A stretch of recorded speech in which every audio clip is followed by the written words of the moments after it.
अस्सलामु अलैकुम वरहमतुल्लाहि वबरकातुह। उम्मीद करता हूँ आप खैर व आफियत से होंगे।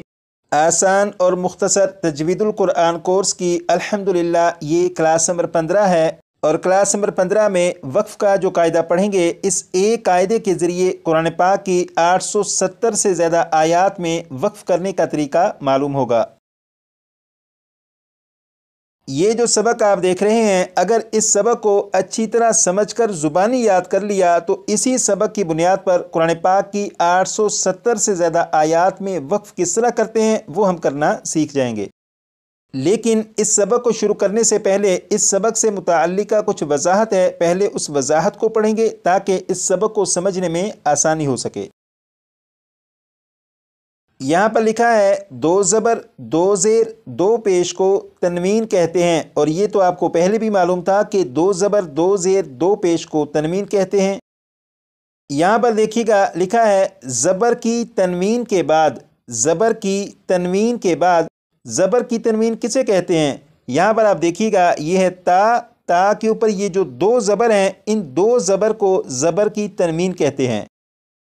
इसी तरह यहाँ पर दाल, दाल के ऊपर ये जो दो ज़बर हैं, इन दो ज़बर को ज़बर की तनवीन कहते हैं। तो यहाँ पर ता के ऊपर ये जो दो ज़बर हैं ये भी ज़बर की तनवीन है, और यहाँ पर दाल के ऊपर ये जो दो ज़बर हैं इसे भी ज़बर की तनवीन कहते हैं। अब दोबारा यहाँ से देखिएगा, ज़बर की तनवीन के बाद कहीं अलिफ और कहीं या लिखा जाता है।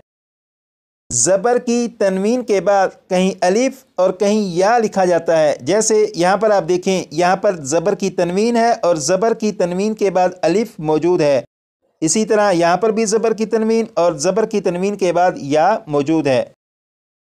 यहाँ पर सवाल यह है कि ज़बर की तनवीन के बाद अगर अलिफ या आ जाए तो करेंगे क्या? तो इस सवाल का जवाब यहाँ पर लिखा है कि हिज्जे करते वक्त, हिज्जे से मुराद है जोड़ करना। हिज्जे करते वक्त उनका नाम नहीं लेंगे। यानी अगर ज़बर की तनवीन के बाद अलिफ या हो तो जब हिज्जे करेंगे तो हिज्जे करते हुए ज़बर की तनवीन के बाद जो अलिफ या होगा उन्हें नहीं पढ़ेंगे। जैसे यहाँ पर आप देखें ये एक लफ्ज़ लिखा हुआ है बिस्मिल्लाहिर्रहमानिर्रहीम। ये लफ्ज़ है अल्फाफन, अल्फाफन। इस लफ्ज़ में यहाँ पर फ़ा और फ़ा के ऊपर दो ज़बर हैं, यानी ज़बर की तनवीन है और ज़बर की तनवीन के बाद अलिफ है।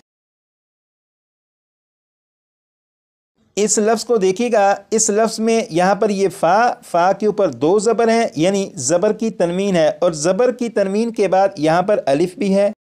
तो ज़बर की तनवीन के बाद ये जो अलिफ है, ये अलिफ यहाँ पर लिखने में तो है, लेकिन अगर इस लफ्ज़ के हिज्जे करें यानी जोड़ करें तो जोड़ करते हुए इस अलिफ को नहीं पढ़ेंगे, क्योंकि ये अलिफ लिखने में तो आएगा लेकिन हिज्जे करते हुए इस अलिफ को नहीं पढ़ेंगे।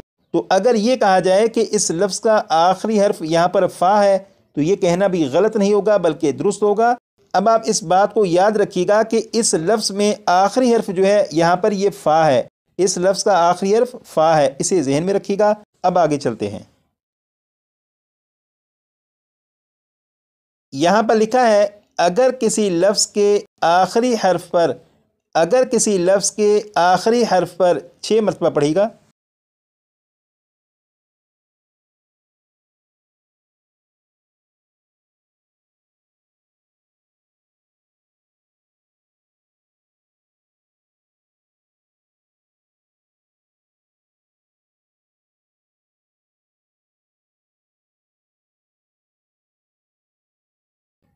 दो ज़बर हों तो, दो ज़बर हों तो 6 मरतबा पढ़ेगा।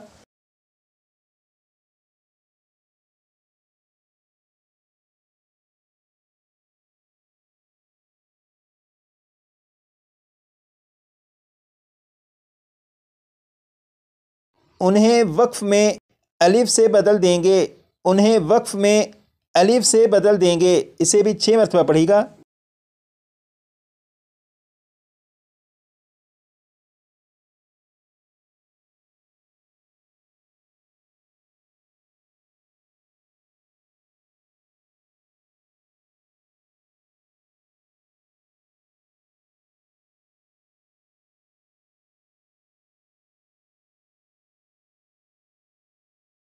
یہاں پر آپ نے پڑھا اگر کسی لفظ کے آخری حرف پر دو زبر ہوں، جیسے یہاں پر آپ دیکھیں یہ جو لفظ ہے اس لفظ میں یہاں پر فا آخری حرف ہے اور فا کے اوپر دو زبر موجود ہیں۔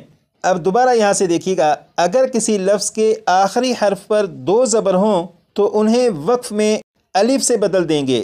اس کا مطلب یہ ہے کہ اگر آپ کسی ایسے لفظ کو پڑھیں کہ جس لفظ کے آخری حرف پر دو زبر ہوں تو جب اس لفظ کو وقف کر کے پڑھیں گے تو دو زبر کو الف سے بدل دیں گے۔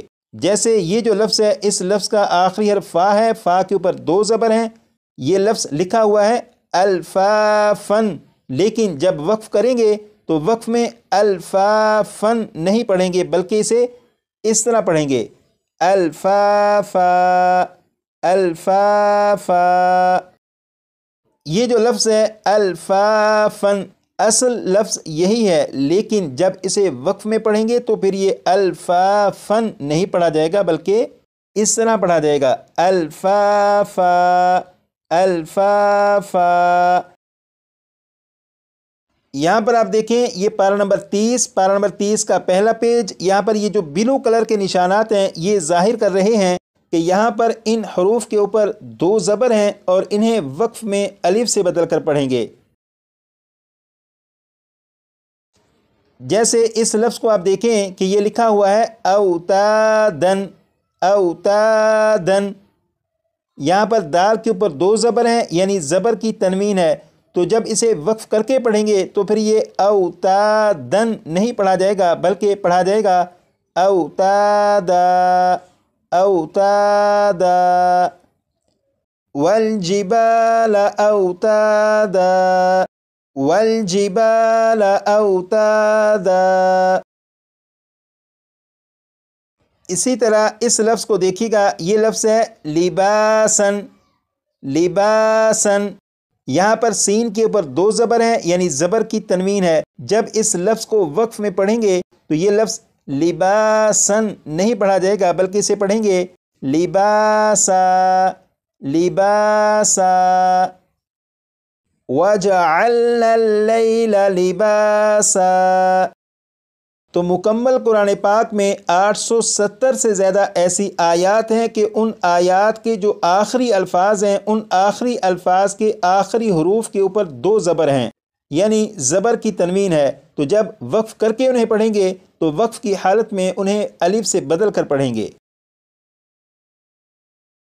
تو آج کی کلاس میں یہ جو سبق پڑھا، اگر آپ اس سبق کو اچھی طرح زبانی یاد کر لیں گے تو اتنے سے سبق کی بنیاد پر قرآن پاک کی 870 سے زیادہ آیات میں وقف کرنے کا طریقہ آپ کو یاد ہو جائے گا انشاءاللہ تعالی۔ اور اس سبق کو یاد کرنے کا طریقہ آپ کو یقیناً معلوم ہے کہ 25 سے 30 مرتبہ پڑھیں گے تو یہ سبق آپ کو یاد ہو جائے گا۔ اور کلاس نمبر 14 میں جو سبق آپ نے پڑھا تھا اسے بھی آخر میں لگا دیتا ہوں تاکہ 15 سے 20 مرتبہ اگر آپ اسے پڑھیں تو وہ مزید پختہ ہو سکے۔ کلاس نمبر 14 میں یہ سبق بھی پڑھا اور یہ سبق بھی پڑھا تھا۔ آج کے لیے اتنا ہی، مزید پڑھیں گے کلاس نمبر 16 میں۔